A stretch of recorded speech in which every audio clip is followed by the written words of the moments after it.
multitude mean a lot of foolish stuff coming out of his mouth. Ain't nothing even, you can't even get nothing that's going to help you in the word of God from him, because he's just a bunch of jokes or a bunch of negativity, or she, whoever it is, just a multitude of words and never say nothing about the book. That's a fool. But he got a lot of words though. Go ahead. When thou vowest a vow unto God. When thou promise a promise unto God, this is what got Jephthah in trouble. Defer not to pay it. Don't think you ain't gonna pay it. Go ahead. For he has no pleasure in fools. Pay that which thou hast vowed. God said, look, he got no pleasure in food now, because you made that foolish statement. Don't think he gonna be a fool and not to ask you for it. No, he won't it. That's the fall. One of the falls of Jephthah. He got the rulership in the land, but he failed to tell his daughter and his family, don't y'all come through this door? That's a foolish way he did. He run his mouth excited, emotional, and all this stuff, and didn't handle the business of his household. Go ahead. Verse 5. Better is it that thou shouldest not vow, than that thou shouldest vow and not pay. Yes, sir. Don't vow nothing. Don't promise anything and not pay. Go ahead. Suffer not thy mouth to cause thy flesh to sin. Or suffer not your mouth to write a check your behind can't cash. That's what it is. If you can't, that's why back in the day I used to make all kind of promises to people. And then something come up, they don't understand that something come up. My thing is, we will see. If they ask me about something, I said, we'll see. I'm not going to put my name out there. I'm not going to say, yeah, we're going to do this, because things can come up. You just say, we'll see when that time comes. Don't put your word, your name on it. Because if you say, yeah, we're going to do it, that's a vow to that person. If you're going to say, yeah, you're going to do it to the Lord, that's a vow to that person, to the Lord. Go ahead. Suffer not thy mouth to cause thy flesh to sin, neither say thou before the angel that it was an error. Wherefore should God be angry at thy voice and destroy the work of thine hands? We know about that between Ananias and Sapphira. When Ananias and Sapphira sold the land, they told the Lord that they ain't sell the land for so much. They lied before the spirit angel, which is the spirit, and he killed both of them on the spot. They made a vow. They made a promise that they were going to give that land up, and give that money for the land up. And they didn't do it. They gave part of it. No, he wanted it all. You make a vow. That's why I tell anybody right here, if you don't give some money, just give it. Don't say, well, I'm going to give so much money every week. No, you made that vow to God. Something might come up and you can't do it. Or you say, man, I'm going to be here every Sabbath. No, somebody come up, you might not be here every Sabbath. You might get sick. Don't vow that to God. Just say, man, hopefully the Lord give me health and strength, I'll be here. Hopefully the Lord give me health and strength, I can pay this. Hopefully the Lord, just hopefully, not know I'm going to do it. Go ahead. Verse 7. For in the multitude of dreams and many words, there are also divers vanities, but fear thou God. What is divers vanities? Many different ways that you can go. Like you see a lot of vanity stuff that you want to do. But like just pretty stuff. I want a car. I want a house that's pretty. But it will cause you to work all day, 7 days a week to keep this house maintained. And now you can't be here on the Sabbath. Now you can't be here on the holy day. Or I got this pretty woman or this good looking dude. He don't know nothing about it all. And I'm telling him, we can't do nothing on the Sabbath now. Or he telling her, we can't do nothing on the Sabbath. She can't understand that. Now you're going to be trying to make them happy. Or whoever happy. Now you messed up. You breaking the law because you know the law. That's vanity, beauty, vanity. Beauty fades. Houses fade. Houses burn down. Cars burn down. Clothes burn up. All that stuff is vanity. It's going to need money. All of that. Yes, sir. It's going to need. Don't make no vow. Don't feel like that. Let's go to James chapter 1. James chapter 1.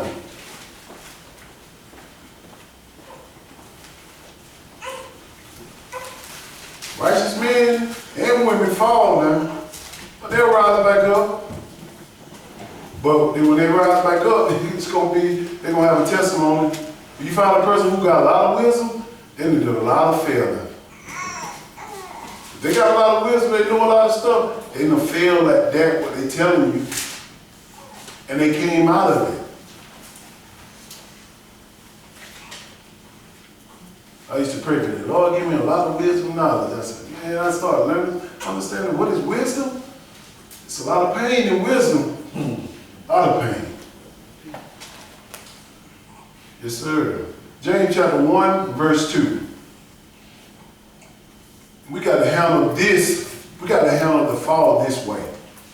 You got to handle it this way. Because it can be confusing because you telling me to laugh at pain. No, I'm not telling you to laugh at pain. God said laugh at it. Rejoice at it.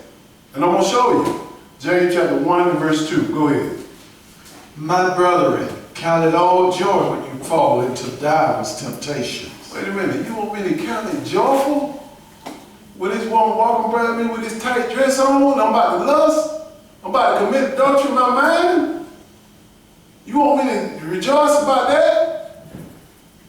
Yeah, he want to make sure you can handle it. You see the one walking by you or the dude walking by you, man, turn your head. Like, you know you got a problem. Turn your head. Get away from it. All right, man, I'm going to holler at you. I'll see you later. It don't matter. I'll be sitting up there looking like, oh yeah, oh yeah, oh yeah, oh yeah. Now you can put that in your mind. Now you lusting. Now you commit adultery. You got all this stuff going on in your mind. You think ain't nobody see you. Yes, the Lord seen you. It's a count it all joy. Be joyful that you run through this diverse temptation, meaning that you learning how to handle whatever your weakness is in sin. Get away from it. Go ahead. Knowing this, that the trying of your faith worketh patience. What? Working patience. You can't run away from it. Like I said, about this woman walking past me, I can't run away from it. What I can do is help myself to turn. It's going to happen. God put men and women to be attracted to each other, period. Go ahead. But let patience have her perfect work, that ye may be perfect and entire, wanting nothing. Yes, sir. Patient. Let it have its perfect work. You be patient. It's going to make you perfect in the way you need to be perfect. It's not talking about you're going to be perfect and don't sin. However it is to help you out so you won't sin so much.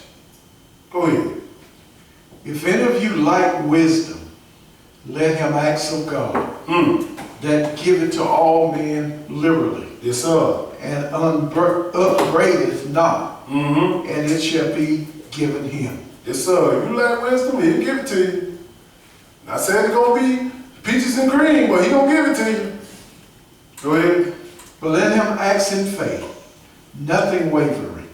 For he that wavereth is like a wave of the sea driven with the wind and tossed. Understand this. Don't ask God something and put a time limit on it. I asked the Lord to give me a job over a year ago. He ain't did it, so I ain't fooling with that Bible. This is stuff that we go through in our mind, not having faith, man. You got to have faith in this. It ain't your time to have your job, your money, your clothes, your house, your husband, your wife, your child, whoever it is, whatever it is. God got his perfect timing for you and me. Go ahead. Verse 7. For let not that man think that he shall receive anything of the Lord. So if you got this faith going back and forth, you believe for a little while and you don't believe. You believe for a little while and you don't believe. God said, I ain't giving you jack. You're going to be stuck in that hole, what you doing from now on, because you up and down. You with me for a minute, and then you ain't with me. No, he don't roll like that. He don't roll like that. You just wait patiently. Have faith that it's coming. Through all your falls, the falls are teaching you something. So when you get it, guess what? You're going to hold on to it. You don't know how not to get it taken away from you. You don't know. Because you say, man, I feel right here, here, here. I can't do that no more. Right there, because it was taken away from me. It slowed the process down. So God can bless me. Go ahead. 8.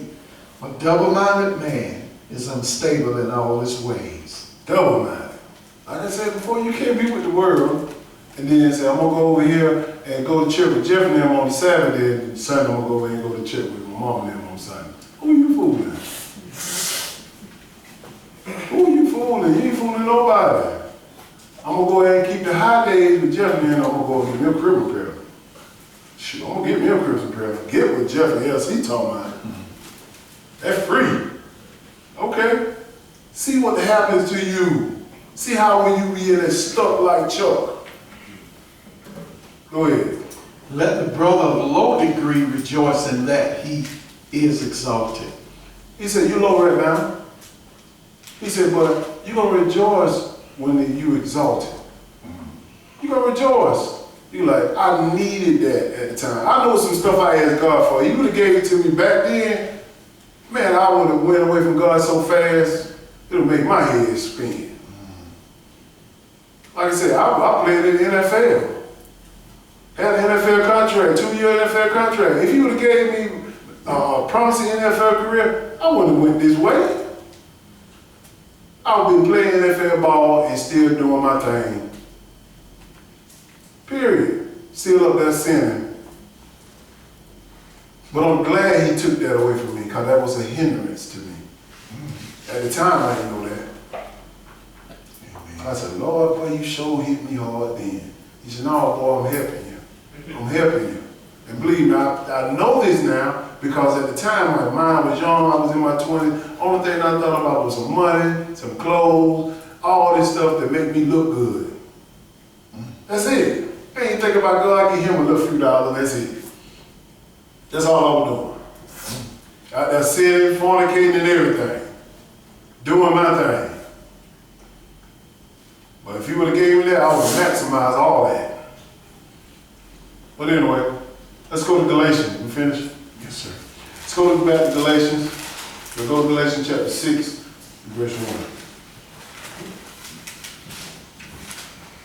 Now we got all this information about the righteous going to fall and rise again. But some of us need to know how to restore righteous people. Help them. Pick them up. And believe me, I ain't know how to restore. I would tear them down back in the day. I'm learning.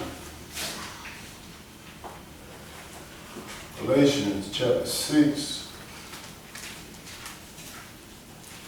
Let's see what Galatians is.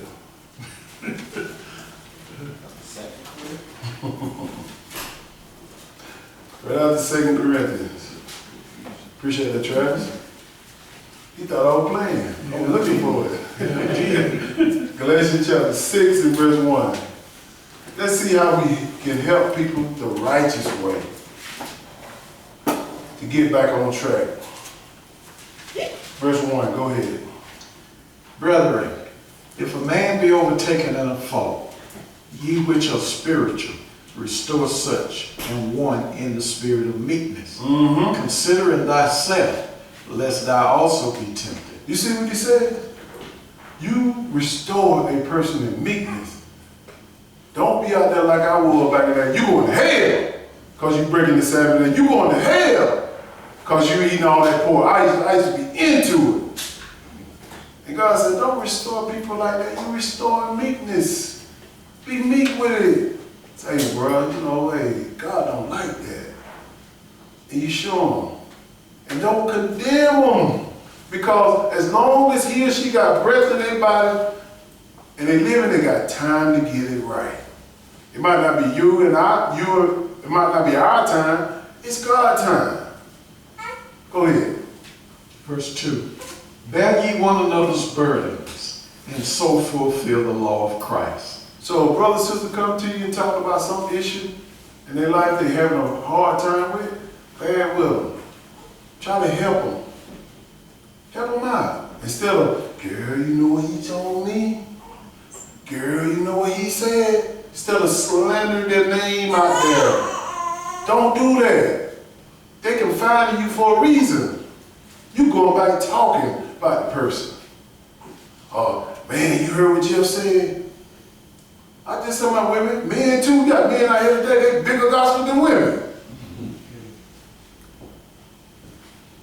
Read that again. Bear ye one another's burdens, and so fulfill the law of Christ. Yes, sir. Go ahead.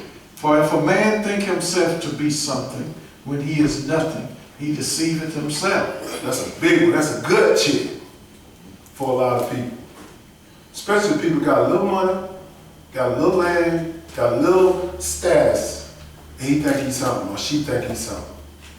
Man, you ain't nothing. Especially if you ain't in this word of God. You zero. You going to the lake of fire. Don't think you something. Even the ones in the word of God, just because you know a little bit more than the person, don't think you more than anybody else. Ain't nothing special about you. We all gonna get the same reward. I'm gonna get the same reward as Bowie. I'm gonna get the same reward as Elijah. I'm gonna get the same reward as Elijah. All them heavy hitters in Israel right now. We gonna get the same reward. But people don't see it that way. They think, oh no, he got more than you, Jeff. Not according to the book. The book said we all gonna get the same reward. I'm gonna be God just like he is if we make it. Period. Go ahead. But let every man prove his own work, and then shall he have rejoicing in himself alone, and not in another. Yes, sir. Let every man prove his own work. What verse that is? 4. 4. Read it again.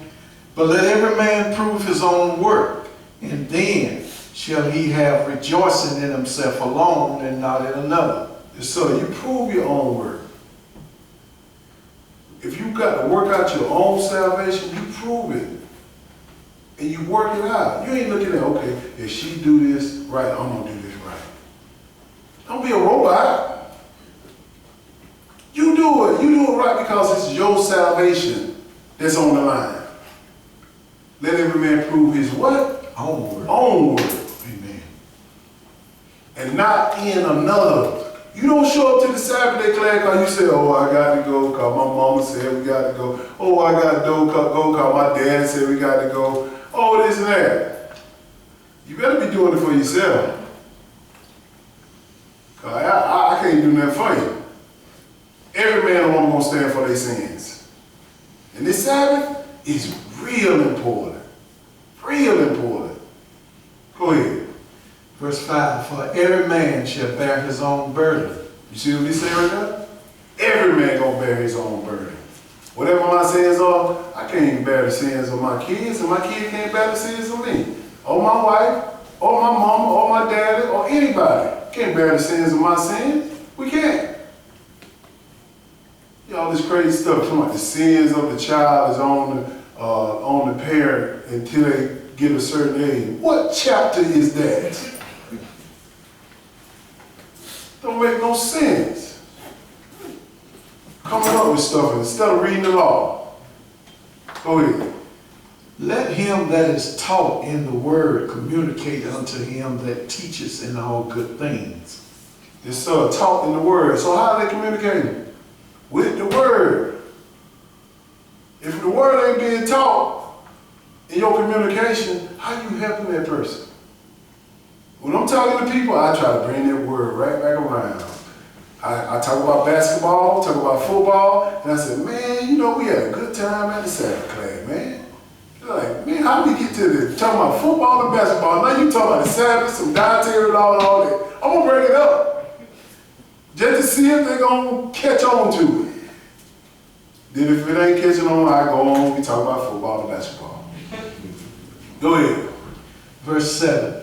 Be not deceived, God is not mocked. For whatsoever man soweth, that shall he also reap. So whatever you sowing in your life, you reaping it. If you bitter, if you happy, if you sad, if you envy, if you happy, all this stuff, you're going to sow whatever you sowing. You're going to reap whatever you sow. That's how it is. It don't change, he said it. Whatever you sow, you're going to reap. Go ahead. For he that soweth to his flesh shall of the flesh reap corruption. What is that? You going to let your flesh control your emotion? You going to let your flesh control you because you want to go out there and fornicate? No, you ain't married. That's your flesh controlling you. And now God got to deal with you. He deal with me. I'm gonna let my flesh lie just to make myself look good? This is stuff we got to pinpoint this stuff. Oh, that my mama, I ain't gonna say nothing against my mama. She lying. Period. You gotta be disrespectful. Some mamas don't like for you to say lies. And mama told a story. It's still a lie though. Amen. Go ahead. But he that soweth to the Spirit shall of the Spirit reap life everlasting. What is the Spirit? The Word of God. John chapter 6 and 63, the words that I speak, they are spirit and they are life. This is what we sow into. When you can't stand a person to talk to you about the Word of God, you need to check yourself now. You need to check yourself. And the Sabbath day class is not just, okay, we talk about the Sabbath day, talk about the Word of God on the Sabbath. We talk about the Word of God every day. Every day. I'm not defining the Word of God as Sabbath. Go ahead, bro. Verse 9. And let us not be weary in well-doing, for in due season we shall reap if we faint not. And that's a problem with us sometimes. We get weary. When you telling somebody the right way of the law, it wears you down.